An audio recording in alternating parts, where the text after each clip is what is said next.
अस्सलाम वालेकुम जी। 106 B start करते हैं कैफ 1 का। अच्छा जी, आप बुक्स का पेज नंबर 703 ओपन कर लें। अब बुक्स का पेज 703 कॉन्सेप्चुअल फ्रेमवर्क का ये चैप्टर है। इसको ज़रा कोशिश करते हैं जल्दी से इसको देखकर फिर ईपीएस के कोई एक दो सवाल कर लें, छोटे छोटे जो करने हैं डिस्क्लोजर्स के लिए। मेरे ख्याल में एनपीओ की थ्योरी तो फिर अब कल पे चली गई है। मेरा तो था कि वो भी हो जाएगी। खैर कोई मसला नहीं, जो करना है तो सली से करना है ना, ठीक है। तो एनपीओ की थ्योरी भी ऐसे ही पढ़ेंगे जैसे मैं ये थ्योरी पढ़ा रहा हूँ। जहाँ पे पॉसिबल हुआ मैं आपके लिए टेबलर फॉर्म के अंदर चीज़ें वो लिखवा दूंगा आपको। बाकी थ्योरी फिर पढ़ने की आपको ज़रूरत नहीं रहेगी। जो चीज़ ज़रूरत होगी वो मैं हाईलाइट आपसे करवा दूंगा अभी, ठीक है, ताकि जब आप तैयारी करने में बैठें तो आप वो टेबल पढ़ें और फिर उस जुमले को पढ़ लें जो हाईलाइट किया होगा, ठीक है।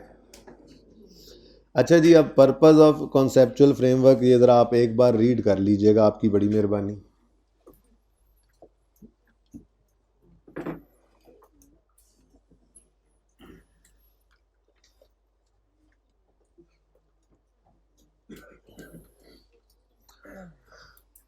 आपके साथ थोड़ा सा मैं रीड कर भी देता हूँ। ये असिस्ट करते हैं, ये कॉन्सेप्चुअल फ्रेमवर्क असिस्ट करता है आईएएसबी को ताकि वो नए आईएफआरएसेस बना सके और एग्जिस्टिंग को रिव्यू कर सके।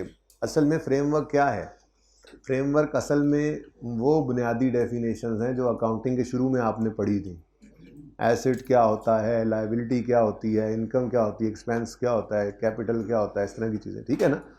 तो ये सारे स्टैंडर्ड्स, बुनियादी बात तो यही होती है जिससे शुरू हुए होते हैं। जैसे एसेट, एक प्रॉपर्टी प्लांट इक्विपमेंट का स्टैंडर्ड बना कब ज़रूरत पड़ी? जब एक इकोनॉमिक रिसोर्स हमने ख़रीद लिया, पास्ट इवेंट की वजह से हमारे पास आ गया, फ्यूचर में उसके बेनिफिट्स हमें नज़र आ रहे थे।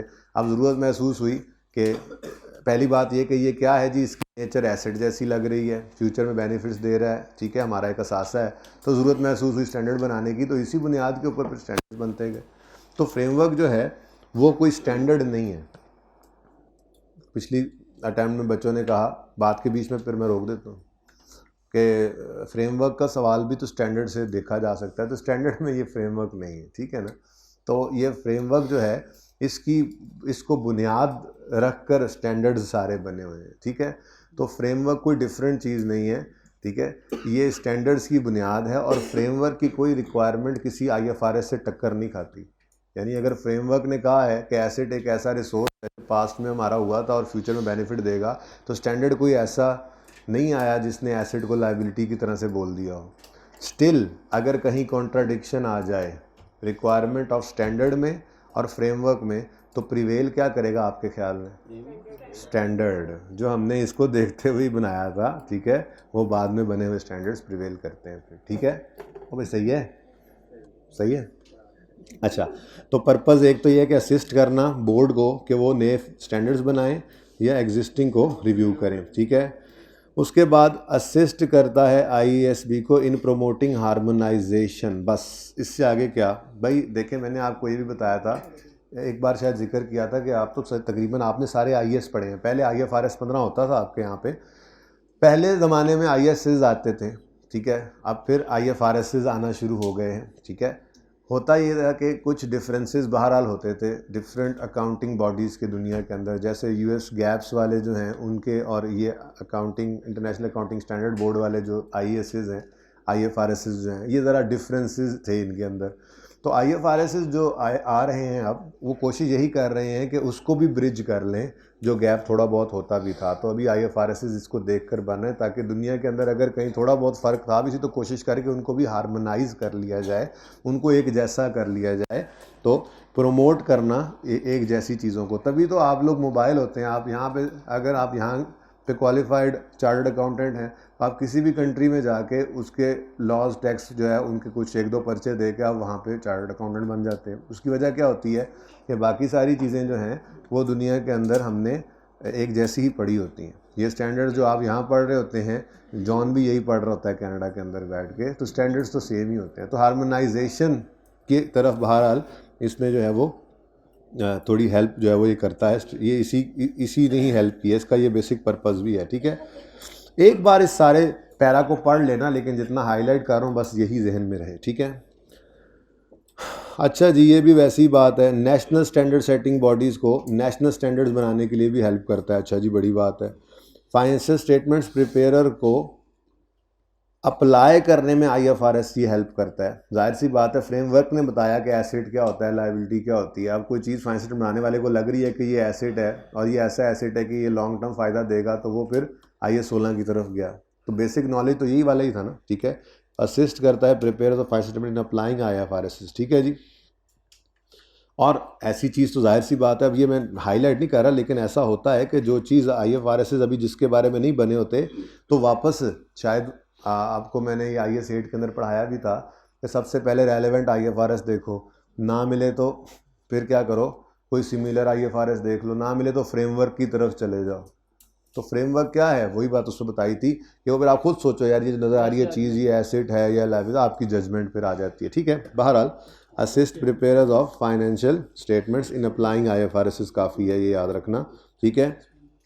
Assist auditors in forming an opinion, auditor भी तो यही नॉलेज यूज़ कर रहा होता है कि ये एसेट है, ये लाइबिलिटी है, ये इनकम है, ये एक्सपेंस है। फिर इनकम कौन सी है, आप IFRS 15 FAR 2 में जाके पढ़ोगे जी, रेवेन्यू क्या रिकॉर्ड करें क्या ना करें, फिर ये कहानियाँ आगे चल रही होती हैं, ठीक है। और यूजर्स को भी असिस्ट करता है in interpreting information content in financial statements. ये भी आपको अब पता ही है, आप इंटरप्रिटेशन करके आए हैं, आपके बेसिक नॉलेज आपको था कि एसेट क्या होता है, लायबिलिटी क्या होती है, तभी तो आप इंटरप्रिटेशंस कर रहे थे। तो ये मेरा दिल नहीं था वैसे पढ़ाने का, ये रीड ओनली का भी था, लेकिन चलो अब पढ़ लिया। तो अबाउट इस अप्रोच टू फॉर्मुलेशन ऑफ, बस ठीक है, आखिरी वाले को रहने दें, ये काफ़ी है, ठीक है। तो कुछ पर्पजेज़ हमने यहाँ पे देख लिए, कोई एक आधा किसी एक नंबर के लिए आ जाए तो। उसके बाद कंटेंट्स इसके अंदर क्या कुछ है, बस ठीक है, एक दफ़ा रीड ओनली कर ही लें ऐसे, लेकिन सिर्फ एक बार रीड ओनली बस। जो चीज़ ज़रूरी है उसका मैं ट्री आपके साथ बना के शेयर कर देता हूँ, जो चीज़ आपने याद रखनी होगी, ठीक है ना। अच्छा जी, the alternate to a conceptual framework, इसको रहने दें। हाँ, ये बात इम्पॉर्टेंट है, लेकिन करना तो इसको भी रीड ही है। Conceptual framework is not an IFRS and nothing in conceptual framework overrides any specific IFRS। कहता है ये कोई IFRS नहीं है, लेकिन इस फ्रेमवर्क के अंदर कोई ऐसी चीज़ नहीं है जो किसी स्टैंडर्ड को ओवरराइड करे। ऐसा होगा नहीं कि फ्रेमवर्क में कोई ऐसी बात हो जो स्टैंडर्ड को ओवरराइड कर रही हो, ऐसा होगा नहीं। लेकिन on very rare occasions there might be a conflict between, कभी ऐसा हो भी जाए between conceptual framework IFRS। In those cases requirement of IFRS prevail over those of, तो IFRS क्या करेगा, और वो जीत जाएगा, IFRS की हम बात मानेंगे। तो ये सारा ही पॉइंट बड़ा इंपॉर्टेंट है, ठीक है। लेकिन ये बात याद रखिएगा कि IFRS और कॉन्सेप्चुअल फ्रेमवर्क में अगर कन्फ्लिक्ट आ जाए तो रिक्वायरमेंट ऑफ IFRS प्रिवेल करेंगी, ठीक है जी। ओके हो गया। Conceptual framework is not an IFRS, ठीक है। Nothing in conceptual framework overrides IFRS, लेकिन अगर कभी कन्फ्लिक्ट आ जाए तो फिर रिक्वायरमेंट ऑफ IFRS प्रिवेल करेगी, ठीक है जी। अच्छा, अब इंफॉर्मेशन जो फाइनेंशियल इंफॉर्मेशन है वो यूज़फुल बन जाए, ये कैसे मुमकिन है। सबसे पहली बात है कि दो चीज़ें फाइनेंशियल इंफॉर्मेशन के अंदर होना ज़रूरी हैं in order to be useful. तो financial statements to be useful, ऊपर अंग्रेज़ी को लिख लेते हैं, बना लेते हैं अभी। उसके अंदर दो खसूसियात होनी चाहिए। सबसे पहली तो कि उसकी फेथफुल रिप्रेजेंटेशन होनी चाहिए, ठीक है। चलें, ये तो छोटी बातें हो जाएंगी। सबसे पहले तो हम उसकी क्वालिटेटिव करैक्टरिस्टिक्स की बात करते हैं, जो मेन फेथफुल रिप्रेजेंटेशन हो और रेलेवेंट हो। फिर इन दो चीज़ों को ही आगे एनहेंस करने के लिए कुछ और क्वालिटीज़ हम देखते हैं। यानी बेसिकली दो ही क्वालिटीज़ हैं, अगर वो हों तो फाइनेंशियल इंफॉर्मेशन को कहा जाता है कि ये यूज़फुल है। तो ज़रा ऊपर जुमला छोटा सा लिख लेंगे। एक क्या है जी, फेथफुल रिप्रेजेंटेशन, और दूसरा है वो जो शायद किसी ने अगर ऑडिट पढ़ लिया है या आगे पढ़ेंगे तो ये बात लिखी हुई मिला करेगी आपको, these financial statements present a true and fair view. Faithful representation यही होती है कि आप ये कह रहे होते हैं कि ये फाइनेंशियल स्टेटमेंट्स जो हैं ये ट्रू एंड फेयर व्यू दे रही हैं। अब ट्रू एंड फेयर व्यू क्या है, ऑडिट के अंदर भी पढ़ लेना, ठीक है। और दूसरी चीज़ है इनका फाइनेंशियल इंफॉर्मेशन का रेलेवेंट होना, ठीक है। तो relevance is also an other qualitative characteristic, ठीक है जी। अब इसके बारे में लिखूँगा कुछ नहीं, इसके बारे में ये क्या है जी, क्वालिटीज़ हैं,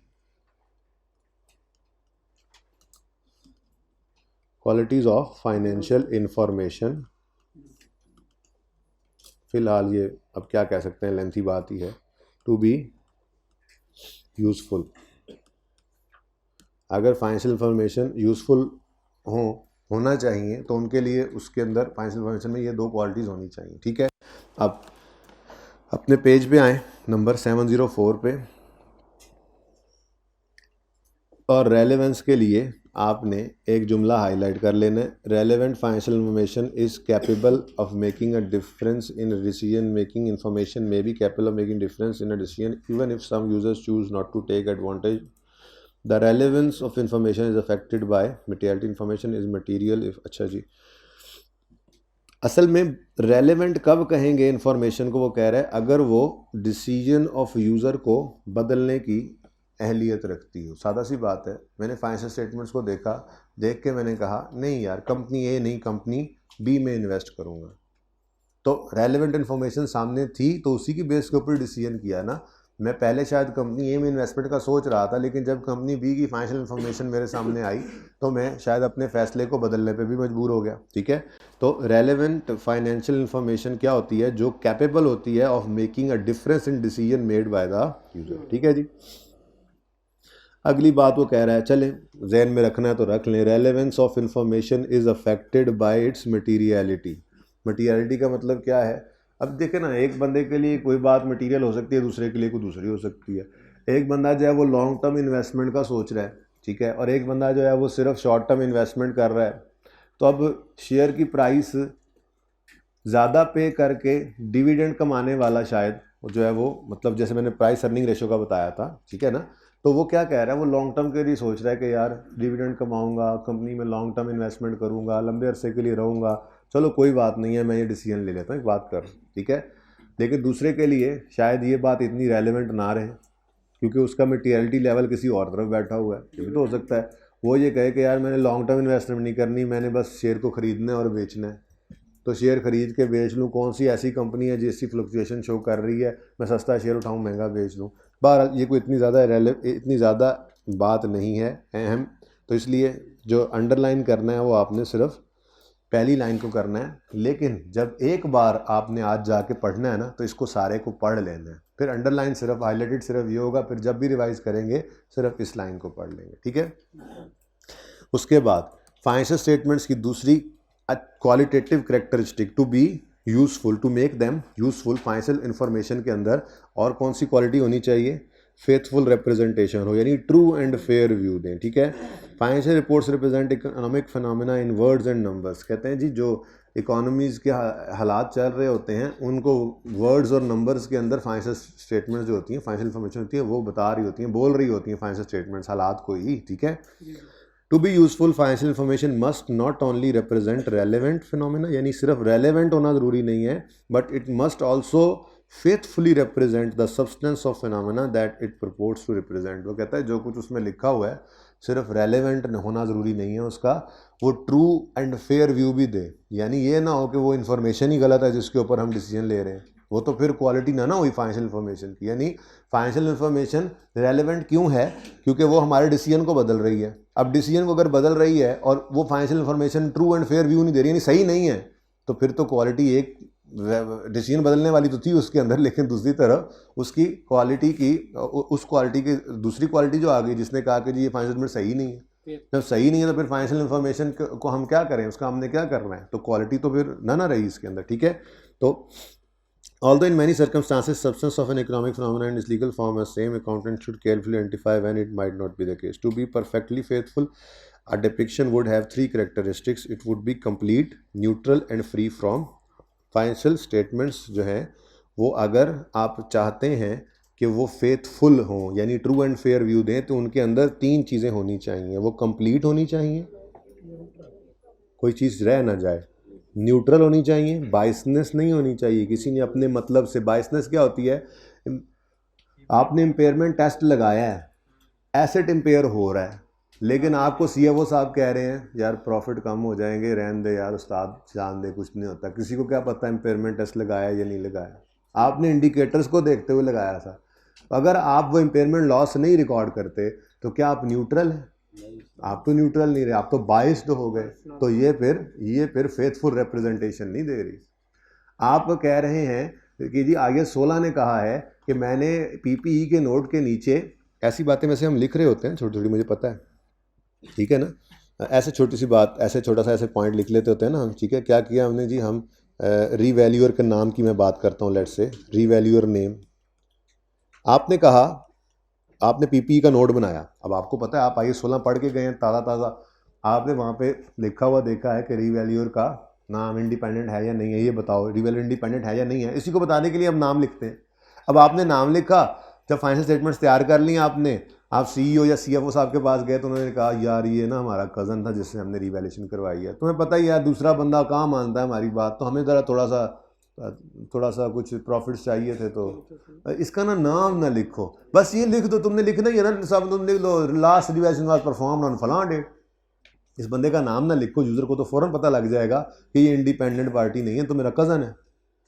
तो अगर आप ये काम कर देते हैं, यानी आपने ये नाम इंक्लूड नहीं किया, तो क्या कंप्लीट है इन्फॉर्मेशन? ठीक है, तो कंप्लीट नहीं है। और न्यूट्रल कब नहीं है? जब मैंने आपको कहा मिसाल के तौर पे कि इम्पेयरमेंट लॉस था, आपने रिकॉर्ड नहीं किया, इम्पेयरमेंट लॉस था, आपने रिकॉर्ड, वैसे ये दोनों एक दूसरे के साथ भी यूज़ हो सकते हैं, यानी कि आप दोनों तरह पे आप कंप्लीटनेस भी कह सकते हैं उसकी तरफ। लेकिन एक एग्जांपल ले रहा हूँ, उनको एक एग्जांपल ज़रा थोड़ा सा आइडिया हो जाए। इम्पेयरमेंट लॉस था, आपने रिकॉर्ड ना किया,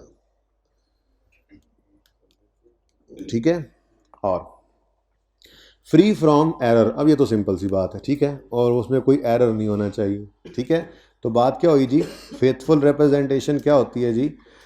यूँ लिखेंगे हम, to be useful financial information must also faithfully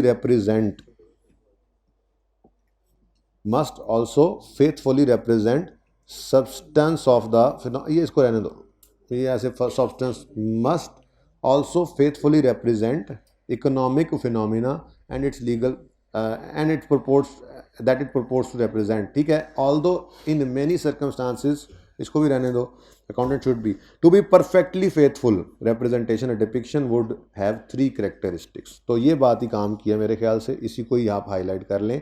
to be perfectly faithful representation, financial information must be complete, थोड़ा जुमला तो चेंज हो सकता है ना, must be complete, neutral and free from error. Of course perfection is seldom, वो कह रहा है जी ज़रा जाहिर सी बात है, अब इंसान गलतियों के पुतले हैं, परफेक्शन तो नहीं आ सकती, ठीक है। तो मतलब फिर भी कोशिश ये करनी है, the objective is to maximise those qualities to the extent possible. जान के ना छोड़ो, कोई इंसानी, देखो ना वो IAS 8 भी तो इसीलिए बना हुआ है कि बतकाज़ा बशरियत कोई गलती पिछले साल रह गई थी, अब पता लगी और वो मटेरियल है। इन मटेरियल तो हम छोड़ देते हैं, मटीरियल 5 रुपये का पेन जो है जी वो सही रिकॉर्ड नहीं हुआ था, अब छोड़ो यार, उसके लिए IAS 8 का नोट बनाओगे। तो मटीरियलिटी लेवल हर एक का डिफरेंट होता है, उसको क्वांटिफाई नहीं किया जा सकता कि इतने % है या इतने % है, ठीक है ना। बहरहाल सादा बात, फेथफुल रिप्रेजेंटेशन होने के लिए ये 3 चीज़ें होना ज़रूरी हैं। पहली कंप्लीट हो, दूसरी न्यूट्रल हो, तीसरी फ्री फ्रॉम एरर हो, ठीक है। To be perfectly faithful representation,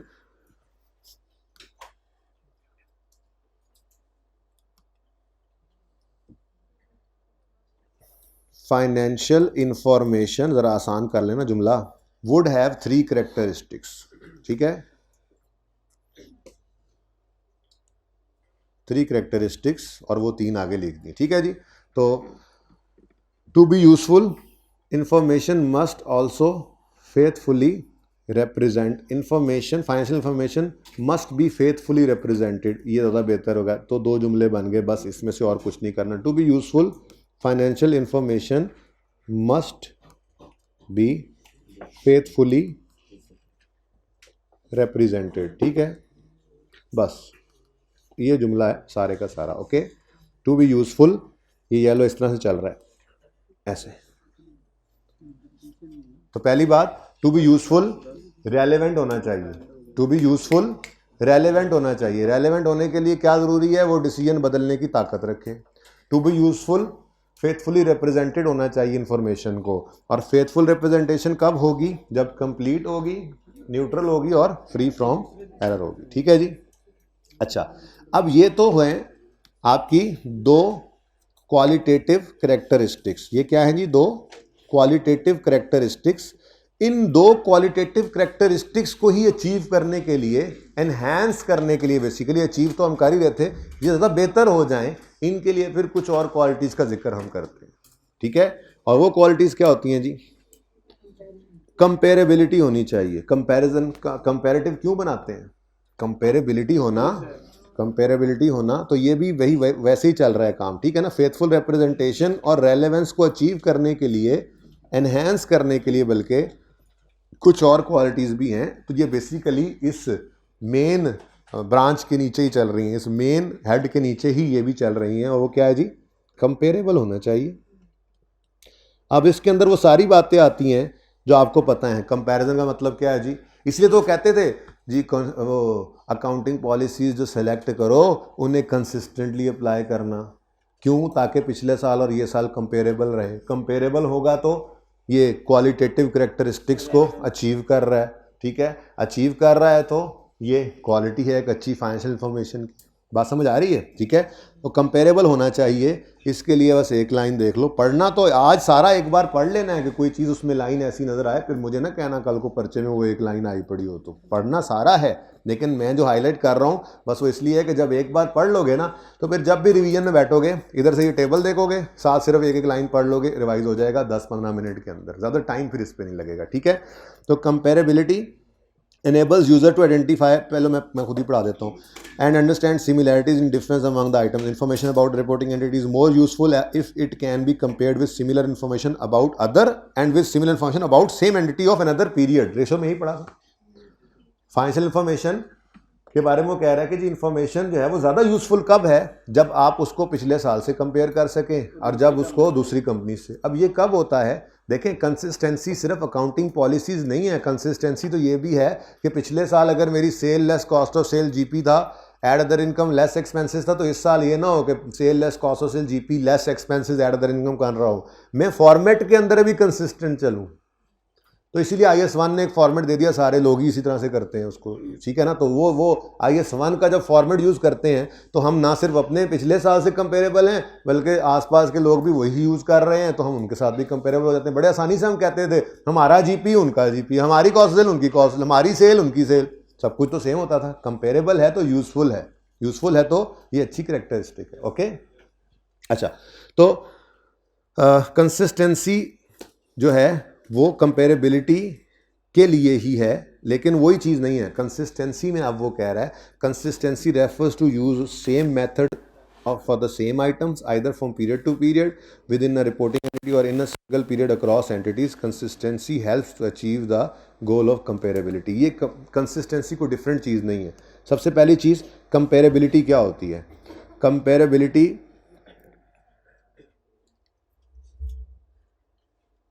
identifies, ये ज़रा ज़्यादा हाईलाइट करना पड़ेगा, इंपॉर्टेंट पॉइंट है, सिमिलैरिटीज़ और डिफरेंसेस अमंग आइटम्स। ठीक है, ये तो ऐसे ही सादा सी एक डेफिनेशन होगी, कभी कभी यूं शरारत कर देता है, ये लाइन लिख के कहता है ये क्या है। तो कंपेरेबिलिटी क्या है? कंपेरेबिलिटी एनेबल करती है यूजर को टू आइडेंटिफाई, अंडरस्टैंड सिमिलैरिटीज़ और डिफरेंसेस अमंग आइटम्स। ये डेफिनेशन तो ऐसी है, बचपन वाली है, ठीक है, लेकिन एक बार पढ़ लेने में हर्ज नहीं है। अब information about reporting entity is more useful, information is more useful if it can be compared with similar information about other entities and with similar information about the same entity from another period or another date। तो ये आसान सी बात है, याद नहीं करने बैठ जाना खुदारा, बस ये हाईलाइटेड को पढ़ लेना जब भी पढ़ने बैठो। ठीक है, अगली बात वो ये कहता है कि कंसिस्टेंसी भी एक चीज़ है, लेकिन ये कंपेरेबिलिटी नहीं है। कंसिस्टेंसी का मतलब है कि आप जो भी अकाउंटिंग पॉलिसी अपनाओ या जो भी फॉर्मेट अपनाओ से कंसिस्टेंटली अप्लाई करो। ये करने से कंपेरेबिलिटी अचीव हो रही है, ठीक है ना। तो कंसिस्टेंसी क्या है?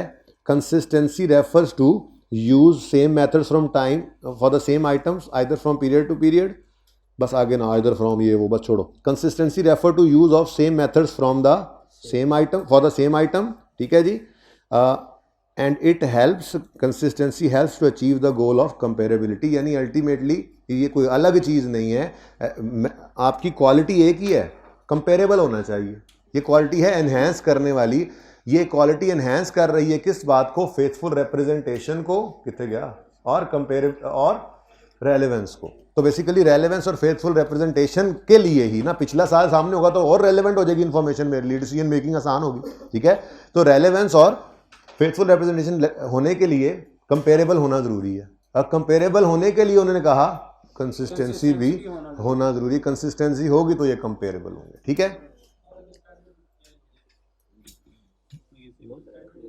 फिर तो उसके लिए क्या सीखा हुआ है? उसके लिए क्या सीखा हुआ है जी?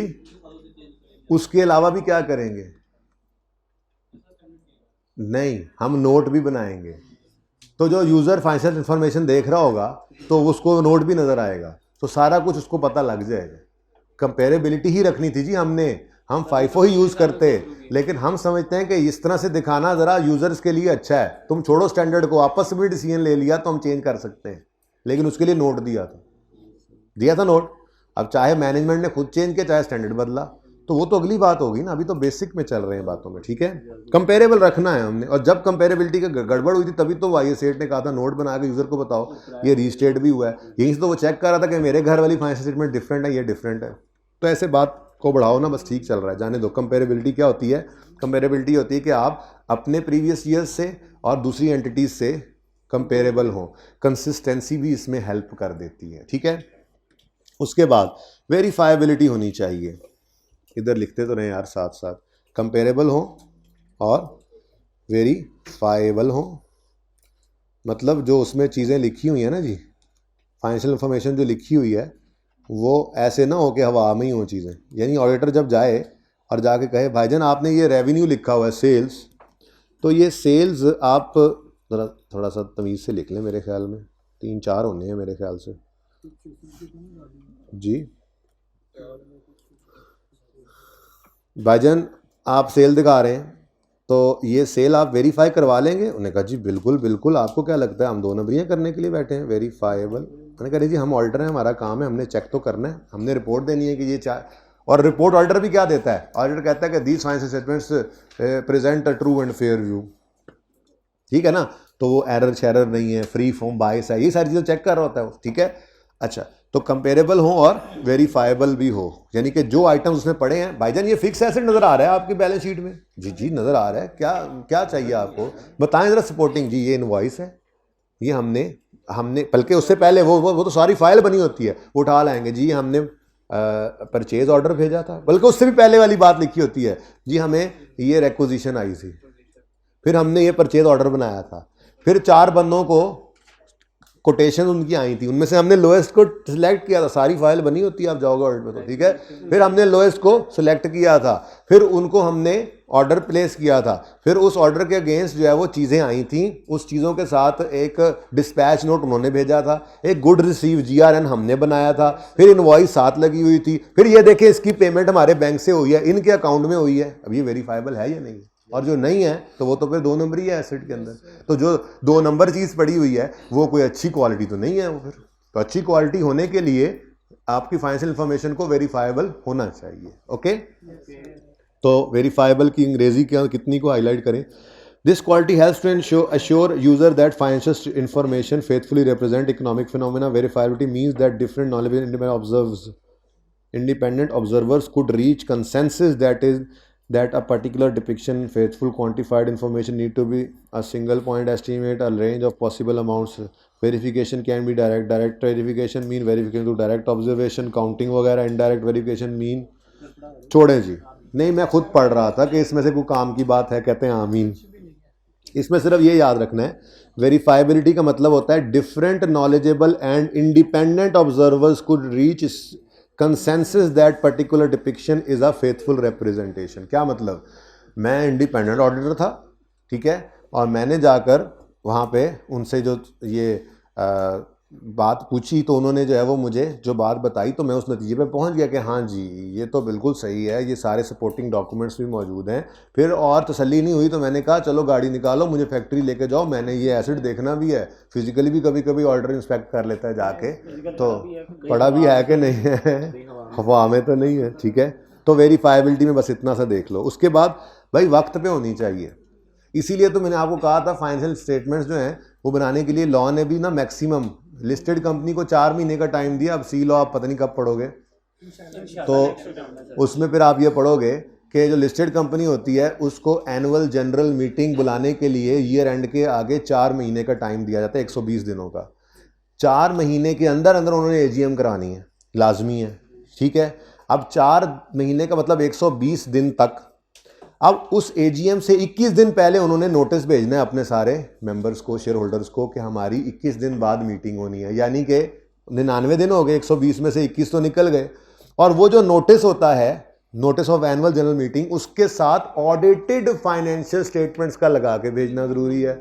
इसका मतलब ये हुआ कि 3 महीने और कोई 9 दिन लाजिम है कि इस तक तो फाइनेंशियल इंफॉर्मेशन बन नहीं जाए, इससे लेट नहीं करना। और भाई इससे लेट फिर क्या, अब अगर हम पिछले साल की हम 2020 की फाइनेंशियल स्टेटमेंट्स अब 2023 में बना के बैठ के बना रहे हो तो क्या ये कोई काम की इंफॉर्मेशन होगी? ये तो शदीद आउटडेटेड।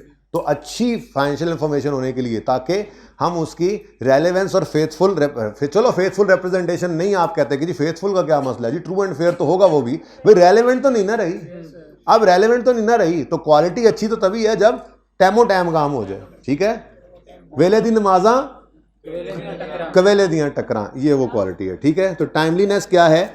दिस मीन्स, इस पे लिख ना लेना, this means having information available to decision maker in time to be capable of influencing their decision, ताकि वो को डिसीजन को इन्फ्लुएंस करना है। अब 2 साल पुरानी 3 साल पुरानी फैसले मेरे सामने रख दो और कहो हाँ जी आप किस कंपनी में इन्वेस्ट करोगे, तो मैं कहूँगा यार इसको देख के मैं क्या बताऊँ, ठीक है जी। और यार ये लिख तो लो यार, ये टेबल में तो लिख लो। टाइमलीनेस, एक दो और भी होने हैं। टाइमलीनेस एक तो नज़र आ गया था, शायद एक आधा और भी हो, लेकिन ये तो हैं। अच्छा वैसे इंट्रो में ये पढ़ के नहीं आते आप लोग? यार आपको पढ़ के आना चाहिए। अच्छा वो हैं मटीरियलिटी, प्रूडेंस, मैचिंग कॉन्सेप्ट, वो आईकेप की स्टडी टेक्स्ट में नहीं है, लेकिन इस किताब में आपके लिए डाले गए हैं, अगर कोई पढ़ना चाहे तो पढ़ ले। अभी आगे आ रहे हैं, आईकेप की स्टडी टेक्स्ट के अंदर वो नहीं है क्योंकि वो इंट्रो में उसने डाला हुआ है ना, ठीक है, लेकिन यहाँ पे पढ़े हुए हैं। अच्छा चलें छोड़े, आगे बढ़ें जी। अंडरस्टैंडेबिलिटी होनी चाहिए, हाँ ये तो बस जनरल सी बात ही है। Information is made understandable by classifying, characterising and presenting in a clear and concise manner. एसिड्स हैं, ये नॉन करंट हैं, ये करंट हैं। लायबिलिटीज हैं, ये नॉन करंट हैं, ये करंट हैं। एनपीओ फंड्स हैं, और प्रॉफिट सीकिंग इक्विटी है, इक्विटी में ये शेयर कैपिटल है, ये शेयर प्रीमियम है, ये रिटेन्ड अर्निंग्स हैं, ये रिवैल्यूएशन सरप्लस है। और क्या कर रहे हैं हम, ये मीनिंग अंडरस्टैंडेबल बनाने के लिए हम उसको मीनिंगफुल तरीके से प्रेजेंट करते हैं। हम कोई चीज़ें छुपाते नहीं, उल्टा ज़्यादा अच्छे तरीके से बताते हैं। और सारे स्टैंडर्ड्स इसी चीज़ को तो अचीव करने के पीछे लगे होते हैं, ये अंडरस्टैंडेबल बन जाए और उस वजह से फिर रेलेवेंट हो जाए और ये एक अच्छी फाइनेंशियल इंफॉर्मेशन बन जाए, तो हमारा मकसद पूरा हो। फाइनेंशियल स्टेटमेंट्स के स्टैंडर्ड्स यही तो अचीव करना चाह रहे होते हैं। उसमें बहुत सारी और चीज़ें भी होती हैं, यूज़र को धोखा ना मिले, ये भी लिखो, तो वो साथ में जो है वो साथ के साथ वो ट्रू एंड फेयर व्यू को भी लेकर चल रहे होते हैं, उसमें वेरीफाइबिलिटी को भी लेकर चल रहे होते हैं, कोशिश ताकि जो है वो ज़्यादा से ज़्यादा वेरीफाई करने वाला कर सके। तो ये सारी चीज़ें अल्टीमेटली स्टैंडर्ड्स भी जो हैं वो इसी पर ही पहुंच रहे होते हैं, और यही तो मकसद होता है। स्टैंडर्ड्स बनने का मकसद भी तो यही था कि फाइनेंशियल इंफॉर्मेशन आपकी जो है वो अच्छी होनी चाहिए, और अच्छी के लिए फेथफुल हो, ट्रू एंड फेयर व्यू दे और रेलेवेंट हो। और बाकी ये फेथफुल रिप्रेजेंटेशन और रेलेवेंस को इन्हेंस करने के लिए हमने कहा टाइमली हो, वेरीफाइबल हो, कंसिस्टेंट हो, अंडरस्टैंडेबल हो। सिंपल सी बात है, सिंपल जी गल। तो नहीं है, नहीं समझ आ रही, नहीं समझ नहीं आ रही बेटा आपको। और यार कोई नहीं। और यार तुम चुप करके बैठो, तुमने दवाई नहीं ना ली यार, उसको माफ़ कर दो यार, कोई यार अल्लाह अल्लाह राज़ी होगा है। ऐसे बेचारे दरवेश लोगों को, साईं आदमी हैं, समझ नहीं आ रही तुम्हें।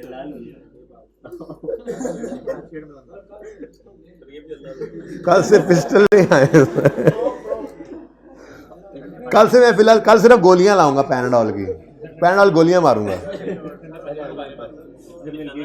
भाई लेट हो रहे हैं, मैंने छुट्टी को नहीं देनी और फिर उनकी क्लास लेट होनी है और फिर बहुत गड़बड़ हो जानी है। मेरा टाइम परेशानी में गुजरेगा, फिर कर लो परेशान उस्ताद। Information is made understandable by classifying, सुभान अल्लाह, बहुत प्यारी बात लिखी है। Information is made understandable by classifying, characterising, presenting in a clear and concise manner. ठीक है, अगली बातें बस रहने दो। वैसे ये अगली बात वैसे पढ़ लो, मतलब ये ना पढ़ो, ये वाली बात जो मैं अक्सर करता रहता हूँ यहाँ लिखी हुई है। आप ये कहो सर जी, आप कह रहे हैं अंडरस्टैंडेबल हो जाएगी अगर करंट नॉन करंट करेंगे। सर जी यूजर को क्या पता करंट क्या होता है और नॉन करंट क्या होता है, तो हमें नहीं पता था। तो ये एक बेस है, बेस फाइनेंशियल स्टेटमेंट्स बनाने की सबसे बुनियादी बात क्या है हमारी ये बेसिक अंडरस्टैंडिंग होती है कि यूजर नॉलेजेबल है। Financial reports are prepared for users who have a reasonable knowledge of business and economic activities and who review and analyze information diligently। उनको कुछ पता है, नहीं पता तो वो फिर पहले पता करें और फिर देखें ना। ठीक है, अब हम एसिड को क्या लिखें, एसिड ना लिखें तो ठीक है, असासे, उसको असासा समझाओ फिर। अच्छा जी, ये कोई क्वालिटी नहीं है, अंडरस्टैंडेबिलिटी लिखा था हमने उधर, एक मिनट वो ज़रा पढ़ लो तुम जब तक मैं ये लिख रहा हूँ मुश्किल सी चीज़। Under स्टैंडेबिलिटी, under स्टैंडेबिलिटी,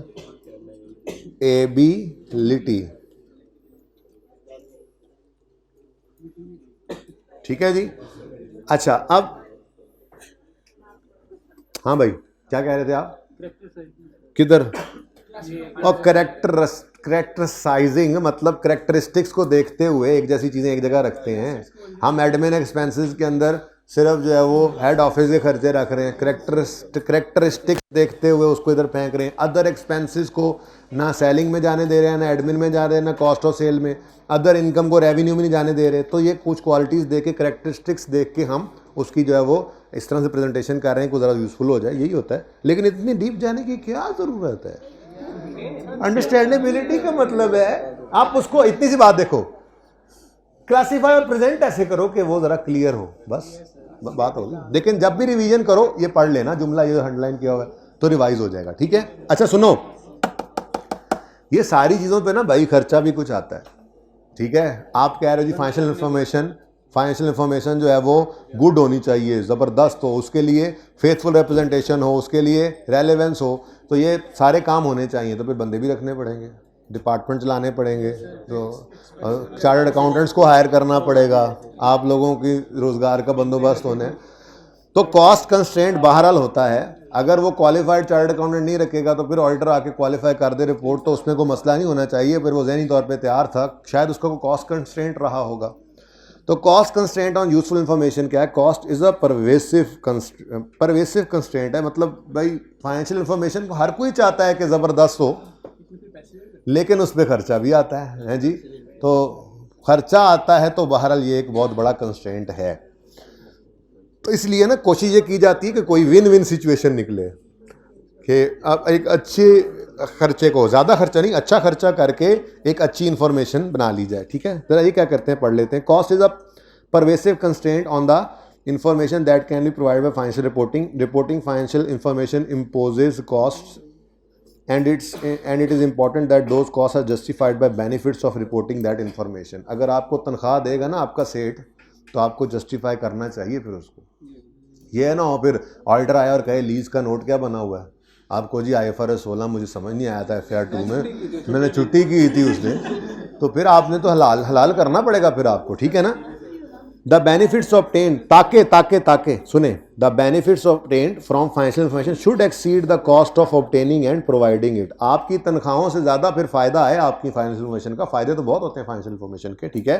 the information should not be provided if the cost is not worth the benefits. जैसे मिसाल के तौर पे अभी हम कह रहे थे कि करेक्टरिस्टिक्स देख के हम एक खर्चा जो है वो एलोकेट करते हैं। आपने कहा जी जो बिजली का बिल है ना, मीटर एक ही है, तो मैं ना ये चाहता हूँ कि फैक्ट्री और एडमिन और सेलिंग तीनों डिपार्टमेंट के अलग अलग करूँ। तो फैक्ट्री के अंदर जितनी लाइट्स हैं और जितने पंखे हैं उतने बंदे हायर कर लिए, और उनके नीचे एक बंदा खड़ा है रजिस्टर लेके, बंद ऑन बंद ऑन बंद ऑन, फिर हिसाब लगा रहे हैं इतनी देर में इतनी देर। वो उनकी तनख्वाहें हैं, उससे फ़ायदा क्या आ रहा है? कुछ भी नहीं। तो उससे बेहतर है कुछ रीज़नेबल बेसिस देख लो। हाँ जी, अगर आप मतलब हमारी फैक्ट्री जो है वो 60 पर, मैं बोलना पाए फिर तुसी बोल लो पहले। दवाई का टाइम हो गया ना इसका जी, तुम्हें उधर भेज देना मैंने, आप फिर दवाई का टाइम हो गया था। तो भाई मकसद कहने का ये है कि आपने इतना खर्चा नहीं कर लेना कि इन्फॉर्मेशन की इतनी ज़रूरत नहीं थी जितना खर्चा कर दिया, बस कुछ रीज़नेबल बेसिस के ऊपर चल रहे हैं। तो कंस्ट्रेंट होते ज़रूर हैं, ठीक है, तो आपने हलाल करना है। वो कहता है जी cost is a pervasive constraint, ठीक है, लेकिन वो कहता है जी रिपोर्टिंग फाइनेंशियल, यार ये हाईलाइट कर लोगे आप, ना करो ना, मैं वैसे पढ़ा रहा हूँ, पढ़ाने के लिए सिर्फ ये कर रहा हूँ, बाद में मिटाता हूँ। ये ग्रीन हाईलाइट करता हूँ, ग्रीन वाला, ये नहीं आपने हाईलाइट करना। Cost is a pervasive constraint, reporting financial information imposes cost, it is important that those cost are justified by the benefits. हलाल करो उनको, अगर उन्होंने आपको तनख्वाह पे रखा है तो वो जस्टिफाई करे आप वाली फाइनेंशियल इन्फॉर्मेशन क्या आपने वो सही किया, ठीक है जी। चलें, बहुत ज़्यादा, बहुत बड़ा कंस्ट्रेंट है बेटा। ये तो अभी मैं बता ही रहा था कि ये सारे काम करने के लिए आपको कोई डिपार्टमेंट बनाना पड़ेगा, उनको तनख्वाहें देनी पड़ेंगी। तो इतने बंदे ना रख लेना कि इन्फॉर्मेशन का उतनी ज़रूरत ना हो जितनी कॉस्ट आ जाए। और अगर कॉस्ट इनकर हुई है तो कॉस्ट जिस पे इनकर हुई है वो भी कोशिश करे कि फिर वो जिस काम के लिए है वो उसको सही से कर ले, ठीक है। अच्छा जी, तो ये होगी जी चीज़ें, ये है क्वालिटीज़ ऑफ फाइनेंशियल इंफॉर्मेशन।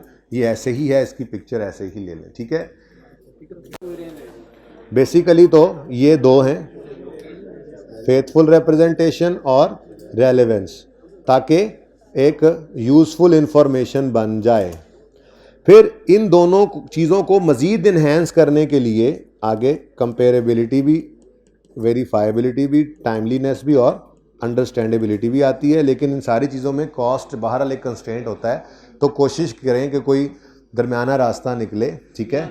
बस ये देख लेना कि जितनी फाइनेंशियल इंफॉर्मेशन का की यूज़फुलनेस है, कॉस्ट उसको ज़्यादा, मतलब कॉस्ट बेनिफिट एनालिसिस कर लो, बेनिफिट इस इंफॉर्मेशन का ज़्यादा ही हो कॉस्ट से, ये ज़रा देख कर कॉस्ट इनकर करना इस सारे काम में, ठीक है। चलें आगे। एंजॉइंग नहीं आता यार, नहीं आता भाई, यार आप लोगों को बोलने का किसी ने कहा है?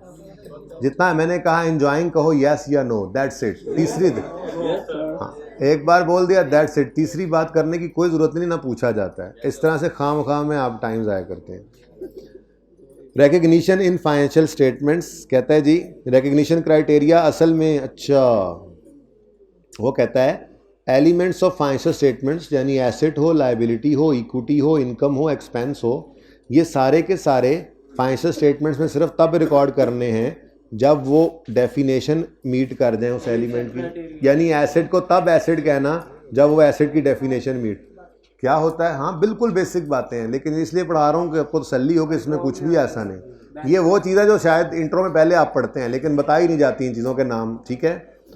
सुने, एसेट रिकॉर्ड करना है फाइनेंशियल स्टेटमेंट में, सबसे पहले ये देखो कि वो एसेट है भी कि नहीं, ठीक है। और दूसरी बात, वो सर्टन क्राइटेरिया फॉर रिकग्निशन उसको सेटिस्फाई करना पड़ता है। जैसे हर एक स्टैंडर्ड का अपना अपना, जैसे IAS 16 आया था, उसने कहा था it is probable that future economic benefits will flow and cost can be measured reliably, तो रिकॉर्ड कर लो, ठीक है।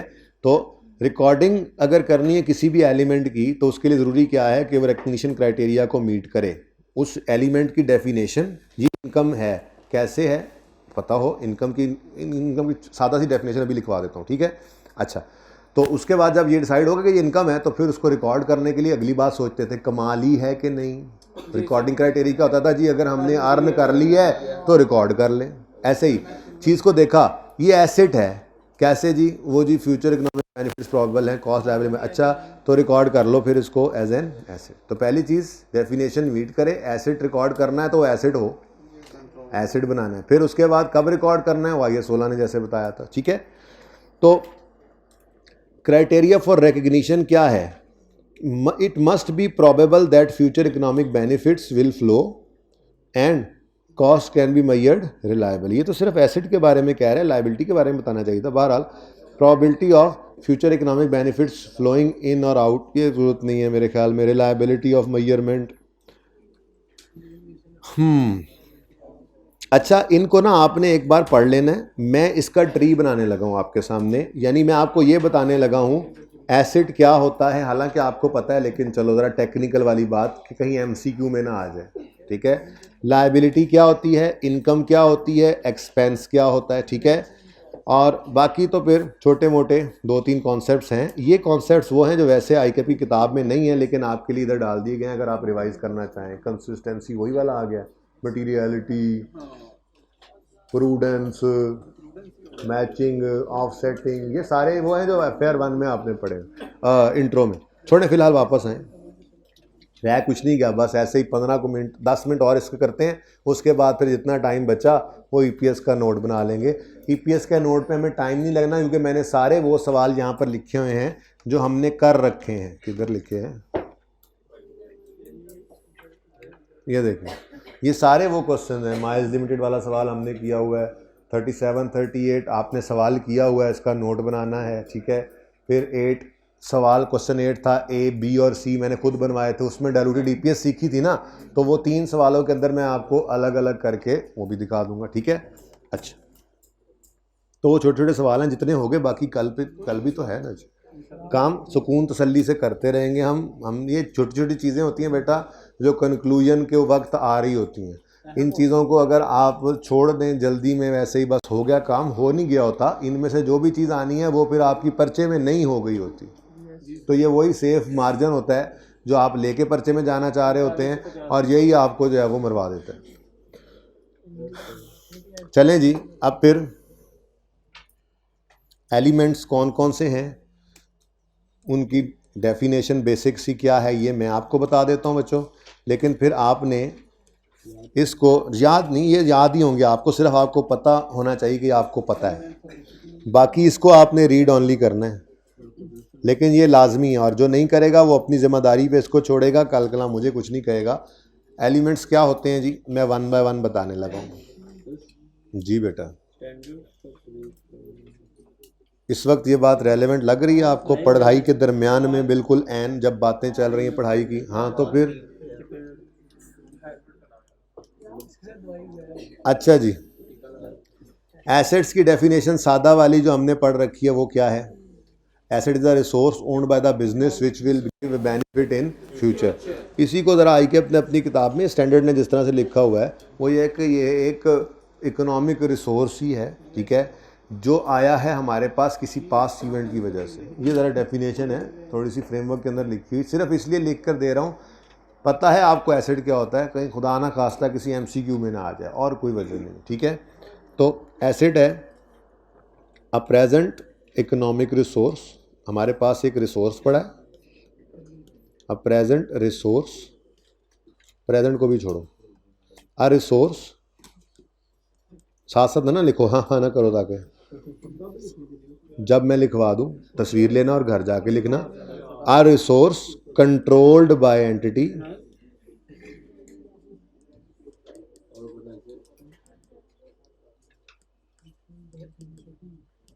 Controlled by entity as a result of past event. Past event क्या होता है जी, बाय किया था, जाके पैसे दिए थे, एसेट खरीदा था, ये पास्ट इवेंट था, परचेज, ठीक है। तो हमारे कंट्रोल में है, ये ज़्यादा टेक्निकल लफ्ज़ है, मैंने शायद उस वक्त बताया भी था आपको कि हम तो पुरानी डेफिनेशन यही पढ़ के आए हुए हैं आज तक कि ओन्ड, लेकिन मैंने कहा था उस वक्त IBI 16 पढ़ा रहा था कि ज़्यादा बेहतर लफ्ज़ है controlled.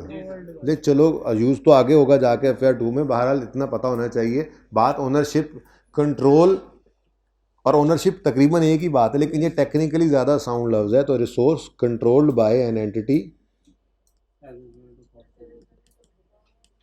As a result of past event, as a result of past event. बस इतनी सी ही डेफिनेशन है और कुछ नहीं। अच्छा, इकोनॉमिक रिसोर्सेज क्या कहते हैं? एक राइट होना, ठीक है ना, कि फ्यूचर में हमें ये चीज़ फ़ायदा दे देगी, ठीक है, फ्यूचर में कोई बेनिफिट्स, हमारे पास एक एसेट आ गया, अब हमारे पास ये एक राइट है कि फ्यूचर में ये जितनी हमने एक फैक्ट्री लगा ली, जितने बल्ब बनेंगे हमारे पास इस एसेट, इस फैक्ट्री का ये राइट है ना कि इकोनॉमिक बेनिफिट्स फ्यूचर में जितने भी आएंगे वो क्या होंगे, जितने भी बल्ब बनेंगे उसको हम बेचेंगे। लेकिन इतनी सी बात काफ़ी है। उसके बाद लायबिलिटी के बारे में आपको याद होगा, आपने नाम सुन रखा होगा इसका कि लायबिलिटी भी कोई चीज़ होती है। लायबिलिटीज कर दो, उधर एसेट्स लिखा हुआ है। तो एक प्रेजेंट ऑब्लिगेशन होती है हमारे ऊपर, ठीक है, और होता इसकी वजह से होती है भी किसी पास्ट इवेंट की वजह से ही है, लेकिन ये फ्यूचर में इकोनॉमिक बेनिफिट्स का इनफ्लो नहीं करा रही होती, बल्कि हम तो आउटफ्लो कर रहे होते हैं उल्टा, ठीक है। तो अ present obligation of entity, a present obligation. अब जो बच्चे जा रहे हैं, जब निकल जाएंगे ना फिर मैं इंपॉर्टेंट चीज़ करवाऊंगा। अच्छा, जल्दी से आ जाए। A present obligation of entity, जी बेटा, हाँ एसी तेज़ करा दे यार, ऐसे ही है बेटा, सफोकेशन हो जाती है, मुझे भी हो रही है। अब प्रेजेंट ऑब्लिगेशन, यार फिर वही तरीका चल रहा है यार, कुछ देख लो। अब प्रेजेंट ऑब्लिगेशन जो साथ वाला कह रहा है इसको, वो भी वैसा ही है। अब प्रेजेंट ऑब्लिगेशन में दोनों को निकाल देता हूँ, क्लास से बाहर फैसला कर लेना। अब present obligation of entity to transfer the resources, transfer the resources, ठीक है जी। क्यों रिसोर्सेज ट्रांसफर कर रहे हैं? एज अ रिजल्ट ऑफ कोई पास्ट इवेंट, ये भी होता है as a result of past event. अब एक है इकोनॉमिक रिसोर्सेज आते हुए नजर आ रहे हैं, और वो रिसोर्स हमारे कंट्रोल में जो आया जिससे फ्यूचर में एक रिसोर्स का मतलब ही काफ़ी होता है कि ये फ्यूचर में इकोनॉमिक बेनिफिट्स देना, साथ साथ इसी को कहते हैं, ठीक है। पास्ट इवेंट की वजह से एक रिसोर्स हमारे कंट्रोल में आ गया, एसेट। पास्ट इवेंट की वजह से हम पे एक प्रेजेंट ऑब्लिगेशन है, और उसके अंदर क्या होगा, हमारे कुछ रिसोर्सेज अब जाएंगे, ठीक है, ट्रांसफ़र करने पड़ेंगे ऑफ रिसोर्सेज। ऐसा ही है, कैश देना पड़ेगा। इक्विटी बड़े मज़े की चीज़ होती है, लेकिन इसको एंड पे चलो लिख लेते हैं। इक्विटी के बारे में मैंने स्टेटमेंट ऑफ इक्विटी के अंदर एक लफ्ज़ बोला था, ये एक रेजिडुअल इंटरेस्ट है। हाँ, बचपन वाली डेफिनेशन बिल्कुल ठीक है, पेएबल टुवर्ड्स ओनर। लेकिन अब आप बड़े हो गए, आपको पता है कि शेयर कैपिटल की बात होती है कि शेयर कैपिटल कंपनीज़ के अंदर जो इन्वेस्टेड है वो सिर्फ तब मिलता है जब सारी लायबिलिटीज़ कंपनी की पे हो जाएं और फिर भी वैसे बच जाएं। तो मैंने स्टेटमेंट ऑफ इक्विटी के टॉपिक में आपको ये लफ्ज़ भी बताया था कि ये एक रेजिडुअल इंटरेस्ट होता है। क्या होता है जी? रेजिडुअल इंटरेस्ट, ठीक है। तो residual interest in the assets, दा क्यों लिखा है, रेजिडुअल ही लिख दें direct, residual interest in the assets of entity. Residual लिख देना काफ़ी है, यानी इतनी डेफिनेशन काफ़ी है। लेकिन चलो रेजिडुअल इंटरेस्ट लिखा है, थोड़ी सी बात समझ आ जाए तो हम यूँ लिख देते हैं, एसिड्स के अंदर इंटरेस्ट, एंटिटी के एसिड्स के अंदर इंटरेस्ट आफ्टर पेइंग सारी लायबिलिटीज़, ये किसका होता है फिर? ओनर का। इक्विटी इसी को तो कहते हैं, ठीक है, सही है ना।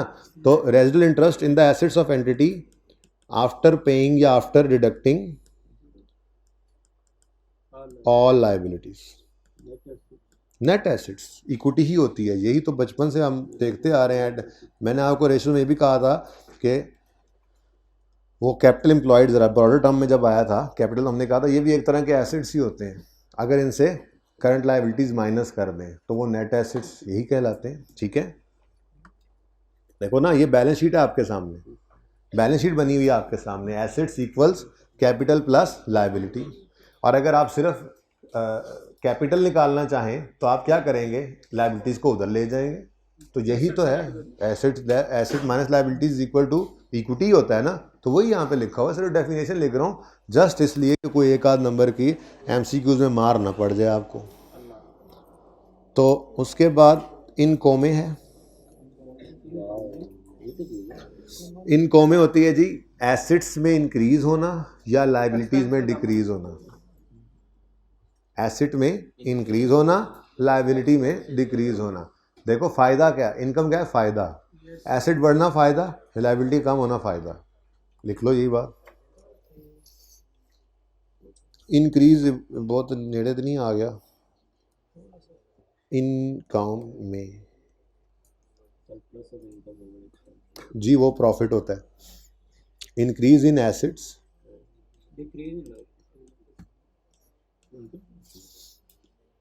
अभी बताता हूँ। इंक्रीज इन एसेट्स और decrease in liabilities,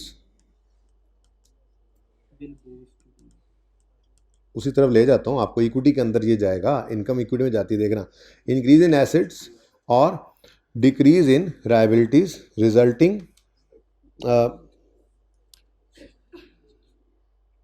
that result in increase in equity, that result in increase in equity। लेकिन ये वो होगी, वो इंक्रीज होगा जो अदर देन वो इंक्रीज है जो ओनर घर से पैसे लाए हैं। ये ना असल में फ्रेमवर्क में इस तरह से लिखा हुआ है। मुझे नहीं मसला कि आप इनकम की डेफिनेशन याद किए हुए हैं उसको याद किए रखें, मैं सिर्फ इस वक्त आपको सेव कर रहा हूँ फ्रेमवर्क के 2-4 नंबरों को, 5 नंबरों को वो अगर इधर यूज़ कर जाए तो पता हो, अगर वो ये लफ्ज़ लिख दे कि ये क्या लिखा हुआ, लिखा उसने इंक्रीज इन एसेट और liability which increases equity other than the increase in equity contributed by the owners. ये क्या होता है? तो आप बैठे हो मुंह उठा के, पता नहीं ये क्या होता है, तो एक बार लिख दिया तो अब आपको पता है ये क्या होता है। ठीक है, इसको बिल्कुल भी ऐसे याद करके सारी जिंदगी यूज करने की कोई जरूरत नहीं है, बस ये पता लग गया आपको कि इसको भी इनकम कहते हैं, तो आप किसी एमसीक्यू के अंदर ये आ जाए या फिल इन द ब्लैंक में आ जाए तो आपको ये हेल्प कर देगा, दैट्स इट। ठीक है, तो इंक्रीज इन एसेट और decrease in liability that results in increase in equity other than the increase relating to contribution by, इसको और आसान कर लेते हैं, अदर देन, लिखते लिखते शायद आसान हो ही जाए,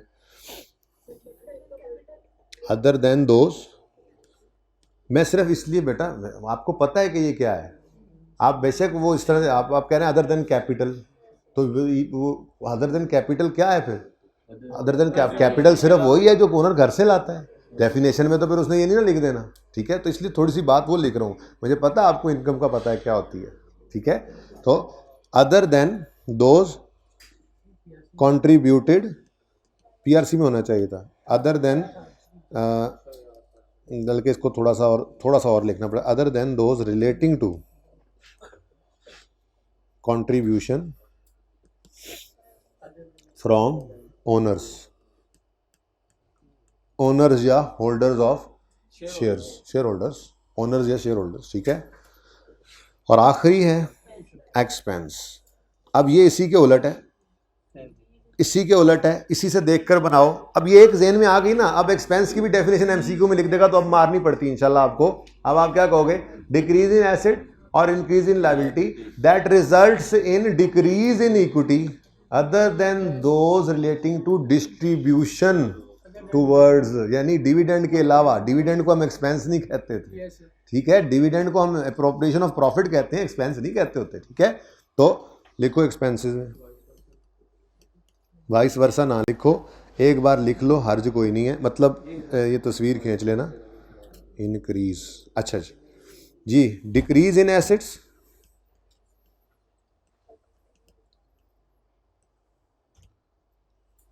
और इंक्रीज इन, भाई ज़रा पता करना, FA2 क्लास है आज यार, आज भी है यार, कल इतना पड़ा तुम लोगों ने छुट्टी कर लेते। डिक्रीज इन एसेट्स और increase in liabilities that result in decrease in equity। आगे क्या लिखेंगे जी? Other than those relating to distribution towards owners, other than, हाँ ठीक है डिविडेंड लिख लेते हैं हम, other than those relating to, इसलिए तो मैं लिख रहा हूँ डिस्ट्रीब्यूशन टूवर्ड्स ओनर्स, इसलिए तो मैं लिख रहा हूँ कि आपको लिखने की ज़रूरत नहीं है, तो तस्वीर बना लें ताकि आप ये ना कहें सर ये लिख लें, बस सिर्फ ये लिख लें। तो हाँ जी, other than dividend, other than fresh capital, ये आप बोल सकते हैं, लेकिन ये लिखा सिर्फ इसलिए है कि उसने फ्रेमवर्क से उठा के अगर डेफिनेशन डाल दी यहाँ पर तो मिलते जुलते अल्फाज सामने पड़े हों, आपको पता हो, बस इसलिए लिखा है। वरना आप यहाँ कह सकते थे other than fresh capital shares issue, other than dividend.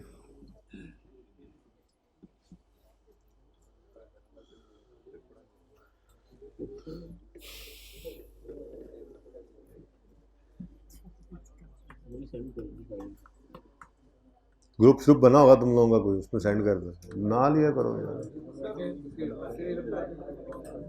मैं मेरे साथ भाई है फेयर 2 की क्लास कितने बजे? कल तो यार 11:30 शुरू हुई थी, है ना?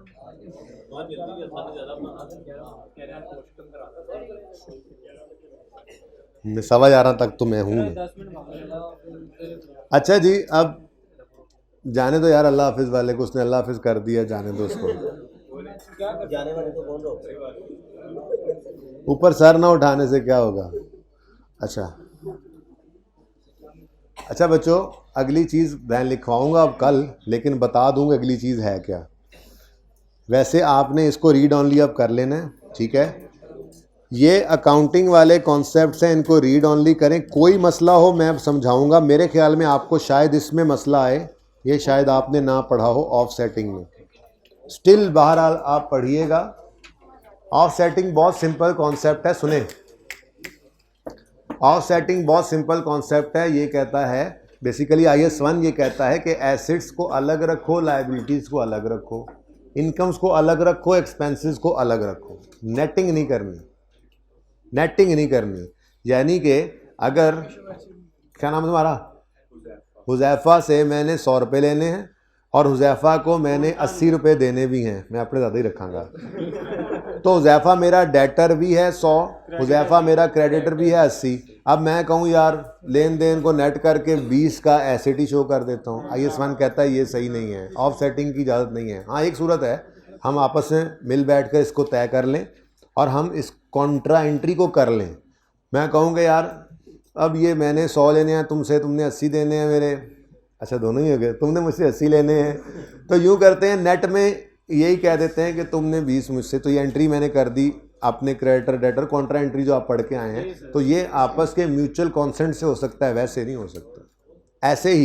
ऐसे ही कभी कभी अकाउंटिंग स्टैंडर्ड जो है वो अलाउ करता है। अब IFRS 15 के अंदर जब आप जाएंगे तो वहाँ पे जाके आपको बल्कि उसकी बजाय IAS 37 के अंदर भी एक रीइंबर्समेंट का कॉन्सेप्ट भी है। जो बच्चे पढ़ रहे थे ना 7 FAR 2, जो नहीं पढ़ रहे वो आगे जाके पढ़ लेंगे। एक एक्सपेंस है, उसकी रिलेटेड इनकम सी होती है, तो वो स्टैंडर्ड कहता है चाहो तो अलग अलग शो करो, चाहो तो नेट कर दो। बल्कि चलो जो आपने पढ़ा है, मुझे वो याद आ गया, गवर्नमेंट ग्रांट का भी ट्री बनाना था आज, चलो गवर्नमेंट कल बनाएंगे इंशाल्लाह। गवर्नमेंट ग्रांट के बारे में ये पढ़ा था कि चाहो तो उसको इनकम अलग एक्सपेंस अलग रखो, चाहो तो इनको नेट कर दो। अब वैसे नेटिंग की इजाज़त नहीं है, लेकिन IAS 20 ने बताते खुद इजाज़त दे दी, तो ये एक्सेप्शन है। एक्सेप्शन क्या है? अगर कोई स्टैंडर्ड खुद अलाउ कर दे, ठीक है, या वो चीज़ ही ऐसी हो कि उसका इकोनॉमिक सब्सटेंस, हमने सेल प्रोसीड्स में से डिस्पोजल कॉस्ट को नेट किया था, याद करो। डिस्पोजल ऑफ फिक्स एसेट मैंने कहा था, डिस्पोजल ऑफ फिक्स एसेट पे सिंपल डिस्पोजल, बिल्कुल बचपन वाली क्लास, पहली को 10वीं 11वीं 12वां लेक्चर होगा, जिसमें हमने कहा था डिस्पोजल को, अकमल बद्र वाले सवाल में डिस्पोजल कॉस्ट आई थी सबसे पहली बार ज़िंदगी में, तो हमने कहा था कि इसको सेल प्रोसीड में से ही नेट कर दो और गेन ही नेट आएगा, ना कि पहले गेन रिकॉर्ड करो फिर एक्सपेंस। तो बेसिकली तो हमने गेन को और एक एक्सपेंस को नेट ही किया था, तो उसकी इजाज़त क्यों है? क्योंकि वो इकोनॉमिक सब्सटेंस ऑफ ट्रांजैक्शन को रिफ्लेक्ट कर रहा है। तो चलो ये ज़रा मुश्किल लगना था, ये मैंने आपको पढ़ा दिया, ठीक है। लेकिन बच्चों ये टेस्ट होना ज़रा मुश्किल है, क्योंकि ये अगेन वही बात है, ये IK की किताब में भी नहीं है ये इंट्रो के अंदर आपने पढ़े हुए हैं, लेकिन एक बार आप इनको पढ़ ज़रूर लीजिएगा, अच्छा होता है, ठीक है। रीड ओनली इनको कर लीजिएगा। उसके बाद यहाँ पे जो सबसे इम्पॉर्टेंट चीज़ रह जाती है वो है measurement of elements of financial statements. ये सिर्फ मैं ट्री बना रहा हूँ ताकि आपको इंपॉर्टेंस का पता होगा कल हमने क्या करना है, और इसको पढ़ के भी घर से आएंगे, ठीक है ना। तो मेजरमेंट ऑफ, फिर मैंने अभी वो छुट्टी नहीं हो रही, मैं नोट बनाने के लिए ज़रा स्पीड लगा रहा हूँ, मैंने ईपीएस का नोट बनाना है। जिसको मसला है बेटा वो क्लास से निकल जाए, खामोशी से बैठेंगे, और जिसका जिस वक्त दिल करे खामोशी से उठ के निकल जाए, क्लास को डिस्टर्ब नहीं करना, वरना कल भी नहीं बैठने दूंगा और यूट्यूब पे भी नहीं अपलोड करूंगा।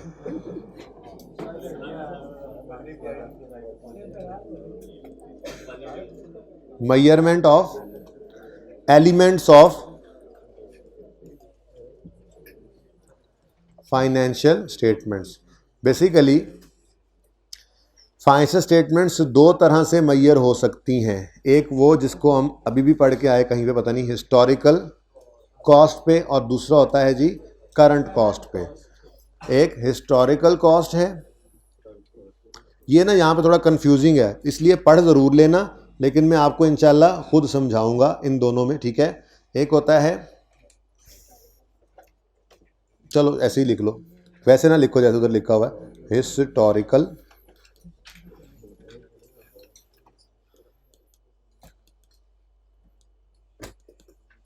और दूसरा होता है करंट वैल्यू। दूसरा होता है जी करंट वैल्यू। अब बच्चे ना इसको ज़रा कंफ्यूज कर जाते हैं, ये दो डिफरेंट हैं। अब हिस्टोरिकल कॉस्ट एक है, और करंट वैल्यू में फिर आगे तीन ऑप्शंस आ जाते हैं। एक है फेयर वैल्यू, दूसरा है जी प्रेजेंट वैल्यू, चलो प्रेजेंट वैल्यू, और तीसरा है जी रिप्लेसमेंट कॉस्ट। अब ये आप जब पढ़ोगे ना तो आपको कंफ्यूज करेंगे, जब कंफ्यूज करेंगे तो फिर आप कल जो है ना टाइम से आओगे और आके बैठोगे क्लास में, ताकि ये कंफ्यूजन आपका भी अल्लाह ने चाहा तो दूर हो जाए। तो करंट कॉस्ट, ठीक है जी। प्रेजेंट वैल्यू मतलब फ्यूचर कैश फ्लोज की डिस्काउंटेड वैल्यू, जो पढ़ाई थी वो आज भी वही है, ये वही है, ठीक है। तो करंट कॉस्ट, ठीक है। तो ये measurement of elements of financial statements basically दो तरह से हो सकते हैं, एक हिस्टोरिकल कॉस्ट, दूसरा करंट वैल्यू। करंट वैल्यू में फिर आगे तीन तरह के ऑप्शंस हैं, फेयर वैल्यू, प्रेजेंट वैल्यू और करंट कॉस्ट। फेयर वैल्यू और प्रेजेंट वैल्यू ज़रा एक नस्ल के बन जाते हैं, और करंट कॉस्ट ज़रा डिफरेंट, ठीक है। ये एग्जिट वैल्यूज़ होती हैं बेसिकली, और ये एग्जिट वैल्यूज़ नहीं होती, ये बेसिकली वो कल ज़ाहिर बताऊंगा, दोनों में फ़र्क पढ़ोगे ना पता लगेगा कि ये क्या गुम चक्कर, समझ ही नहीं आता। तो इसलिए कल फिर टाइम से आओगे, क्योंकि टाइम से कल मैंने आते साथ बगैर कोई इंतज़ार किए इसको शुरू कर देना है। और ये आखिरी चीज़ है कैपिटल मेंटेनेंस के टॉपिक के अंदर, सॉरी फ्रेमवर्क के टॉपिक के अंदर। ये भाई जब पूरा होगा तो कल तस्वीर बना लेना। खैर चलो अच्छा है, ये तस्वीर बनाइए, घर पर पढ़ते हुए उन्हें आसानी होगी, घर पे पढ़ते उन्हें आसानी होगी। पढ़ के आएंगे कल, मैं इसके नीचे एक एक दो दो लाइनें हर एक के नीचे लिख दूंगा, जिससे आपको ये याद रह जाएगा कि ये क्या चीज़ है। पर्चे में आएगी तो एमसीक्यू में आए, चाहे फिल इन द ब्लैंक में आए, चाहे जैसे मर्जी आ जाए, ओके। अच्छा, उसके बाद अगली चीज़ अगर आप गौर फरमाएं तो जब ये ख़त्म होता है तो आगे कैपिटल मेंटेनेंस और उसके कॉन्सेप्ट्स हैं जो हम ऑलरेडी पढ़ चुके हैं, ठीक है। तो इस टॉपिक में और कुछ नहीं था, बस यही था।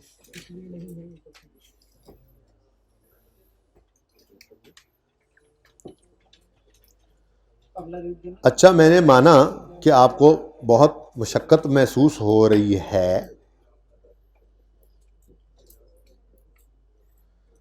फिर भी मैं ये चाहूँगा कि हम, कितने गया सवाल, माइल्स लिमिटेड वाला क्वेश्चन और इसका नोट कर लें, उसके बाद फिर छुट्टी, ठीक है। बाकी फिर इंशाल्लाह यहीं से कंटिन्यू करेंगे। बल्कि ऐसा करता हूँ, मैं इधर जगह ज़रा साफ सूफ करके यहीं बनाता हूँ, ताकि कल यहाँ से कंटिन्यू हो सके।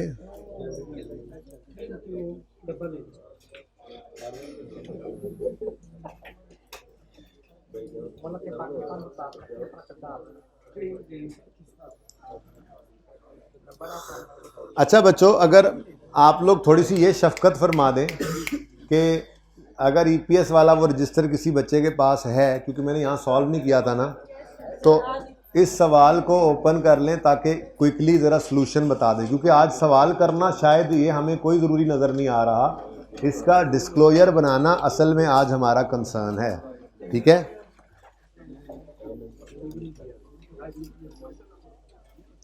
क्वेश्चन 11 है, माइल्स लिमिटेड इसका नाम है।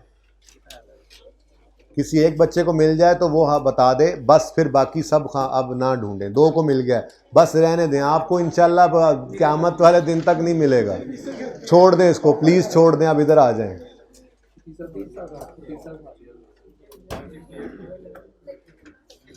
बेटा छोड़ दें, बस छोड़ दें। मुझे सिर्फ 2 ऐसे बच्चे चाहिए थे, 2 या 3, जिनके सामने सोल्यूशन हो। कोई ज़रूरत नहीं है आपको, वो सोल्यूशन दोबारा सॉल्व होने लगा है, खुदा रहा उसको यूज़ नहीं करना, उसको सिर्फ कंफर्म वो वैल्यूज़ बताएंगे जो मैंने लिखनी है। सवाल भी पढ़ेंगे, सॉल्व भी करेंगे, सब्र कर जाओ। रिक्वायरमेंट थी इस सवाल की, prepare extracts from statement of comprehensive income and related notes. इसका मतलब इसका नोट बनाया हुआ है तो दोबारा बना देते हैं जल्दी से।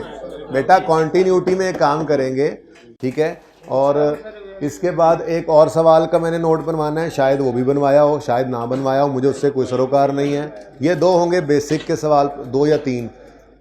इसमें ना डिसकॉन्टीन्यूड को ऐड करूंगा, लेकिन वो बेसिक थी हद तक, ठीक है। उसके बाद फिर डायल्यूटेड का नोट बनाएंगे, तो ये कॉन्टीन्यूटी में होना ज़रूरी है। बेसिक वाला रिवाइज होगा तो फिर अगले वाला समझ में आएगा। तो हुआ तो बहुत सही, तो नोट बनाओ तो इससे भी अच्छी बात है, ये कोई मसला नहीं। लेकिन मैं यहाँ पर ये नोट बनाऊँगा। उसके बाद मैंने आपको कहा कि मैंने ये क्वेश्चंस के भी नोट बनाने हैं, तो उसके बाद मैंने कुछ डिसकॉन्टिन्यू ऑपरेशन वाले सवाल के भी नोट बनाने हैं। तो मेरी चाहत ये है कि मैं यहीं पर सारे नोट इस तरह से आपके सामने बना दूंगा, ठीक है।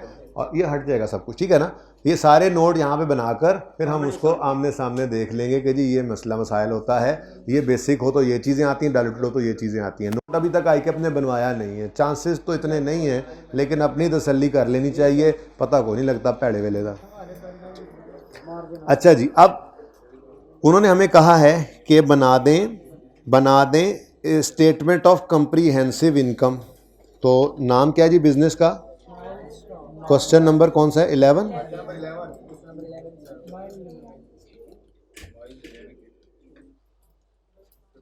Statement of comprehensive income extracts for the year and भी बताओ। इसके नंबर होते हैं 31 दिसंबर 10 साल इनू पढ़ो। अच्छा जी, नेक्स्ट सवाल में गिवन है profit before tax, income tax, profit after tax, preference dividend, declared. अच्छा, प्रॉफिट आफ्टर टैक्स यहाँ पे निकल चुका है। उसके बाद था, हमने इसको इरेडीमेबल कहा था, मैं उसकी डिस्कशन में अब नहीं जा रहा, ठीक है। तो मेरा ये मशवरा है कि आप प्रॉफिट आफ्टर टैक्स से ही शुरू कर दें। उस दिन मैंने PBT से शुरू करवाया होगा, कोई बात नहीं, पर्चे में डाटा हो तो PBT से शुरू कर देना, उसमें भी मुजायका कोई नहीं है, ठीक है। लेकिन मैं ज़रा एक स्टेप और आगे बढ़ रहा हूँ, ठीक है, टाइम बचा रहा हूँ, ठीक है। आपके लिए मैं लिख देता हूँ, लेकिन मैं फिगर वही लिखूँगा आज। तो profit before tax less income tax, tax expense कर दो, एक ही बात है। और ये आ गया जी प्रॉफिट आफ्टर टैक्स। ICAP को जवाब तो आया था, मैंने पढ़ा भी था, मुझे कुछ समझ नहीं आई थी। वो कह रहे थे कि तो मैं ना दोबारा उनको आज फिर ईमेल करूंगा, लेकिन फिर मैंने कहा कोई बात नहीं, मैंने प्लान तो किया ही हुआ था, डिस्क्लोजर वो बनवाएं ना बनवाएं हम बना लेते हैं। उन्होंने कहा जी किताब देख लें, उसमें डिस्कशन है तो हो सकता है, तो फिर मैंने कहा हम कर लेते हैं, ठीक है, कोई मसला नहीं है, अल्लाह खैर करेंगे। 2 साल का डाटा, 1 साल का हमारे 31 दिसंबर 11 और 31 दिसंबर 10 जी। प्रॉफिट आफ्टर टैक्स से ही मुझे डाटा बताओ, ऊपर वाली चीज़ें आप लिख लोगे, सिर्फ उठा कर ही लिखनी है। 11 का 303,000 000। याद आ रही है ना बातें? ये सिर्फ कॉन्फिडेंस देने के लिए वही सवाल करवाए जाते हैं कि बच्चों नोट आता है आपको बस लगने लग जाता है जब अगले टॉपिक में जाते हैं ना, यार हमें शायद भूल गया, ऐसा कुछ नहीं होता। खैर, लेकिन साथ ही साथ नई चीज़ें भी सिखा ली जाती हैं थोड़ी बहुत ना। ज़ाहिर है डायल्यूटेड वाला कोई नोट नहीं बना था, तो वो बनाना है तो पहले बेसिक तो लाजमी बहरहाल बनना है। बेसिक EPS के बाद ही डायल्यूटेड बनती है, ठीक है। अच्छा, इसके बाद हमारी ईपीएस इस सवाल में एक बेसिक एंड डाइल्यूटेड सेम ही थी ना, तो बेसिक एंड डाइल्यूटेड इधर आनी है, ठीक है, ईपीएस। उसके बाद यहाँ पे अगर हम नोट्स का रेफरेंस दे दें तो क्या नंबर देना है? अच्छा जी 33 हाँ, अपना नंबर बताते हैं, सही कह रहा है, 33 नंबर नोट है हमारा। अब इसके अंदर हम जाकर कैलकुलेट कर लेंगे ईपीएस, लेकिन मैं ये चाह रहा हूँ कि आज ना हम पहले थोड़ा सा ये फॉर्मेट बनाएं, और वर्किंग तो फिर हो ही जाती है, वो तो पहले से ही हुई पड़ी है, ठीक है। तो प्यारा सा गोल दायरा आज लगाया हमने, ओ आंडा बन गया था, गरम आंडा। ये जी नोट नंबर है। अब आगे जाएंगे हम, और माइल्स लिमिटेड, जगह भी तंग है ज़रा, चले मैं यहाँ डायरेक्ट नोट्स लिख दूँ। अब माइल्स लिमिटेड पूरा लिखना होता है, ठीक है, notes to the financial statements for the year वगैरह सारा लिख लेना है। Note number 33, earnings per share.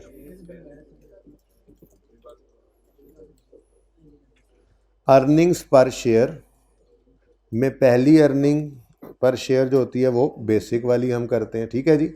तो बेसिक अर्निंग्स पर शेयर,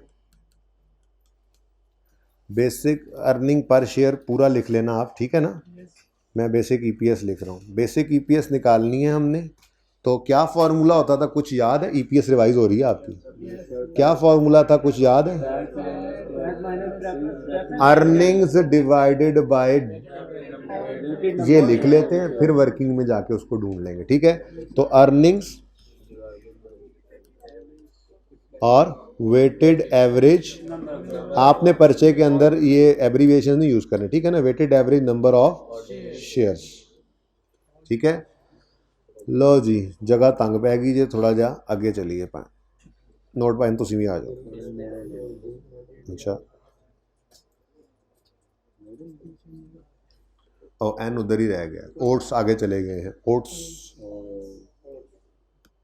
ये OAT नहीं है, हर वक्त खाने की सूझती रहती है आप लोगों को। अच्छा जी, अब अर्निंग्स आएंगी, फिर weighted average number of shares आएंगे, और फिर यहाँ पर ईपीएस आएगा, ठीक है ना जी। अच्छा चलो, अब ये डाटा ज़रा मुझे बता दीजिए। सवाल दोबारा कल फटाफट कर भी लेंगे, मसला नहीं है। आप इधर देखो, ये था इररिडीमेबल का प्रेफरेंस डिविडेंड, तो 2,23,000 ये इस्तेमाल नहीं हुआ था, बल्कि इसमें से हमने 3,000 को माइनस किया था, और 2,22,000 को हमने अर्निंग्स में 2,20,000 को हमने अर्निंग्स में रखा था, ऐसा ही हुआ था, ठीक है। उसके बाद weighted average number of shares, ये अब आप बता दें, इसको ना कैलकुलेट करना पड़ना था। 2 लाख कितना था भाई, ज़रा बताना। अच्छा, अर्निंग्स कितनी आई थी जी? 15,000।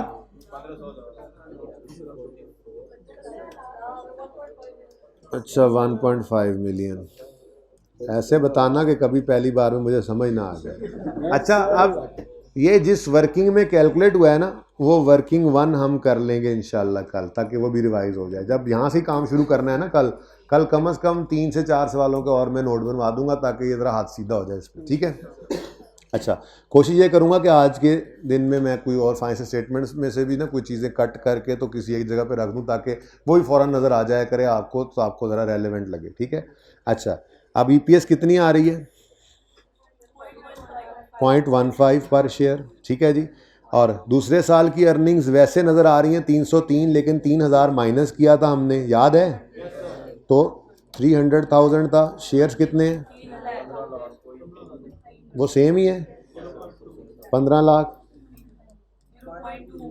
और ये 0.20 हो गया। अब एक मसला आया था, वो मसला ये आया था कि यहाँ पे अर्निंग्स आ रही हैं डिफरेंट, पैट के मुंह पे, और यहाँ पे अर्निंग्स आ रही हैं डिफरेंट। तो हमने एक रेकन्सिलिएशन छोटी सी बनाई थी ऑफ अर्निंग्स विद पैट, ठीक है। तो 3.2 में हमने reconciliation of earnings with profit. अब रिकन्सिलिएशन ऑफ अर्निंग ज़रा कल अब तमीज़ से लिख लेंगे, ज़रा छोटा हो जाएगा ये, ठीक है।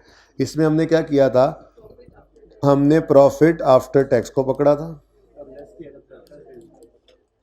कितना है जी, 3,03,000, 2,23,000।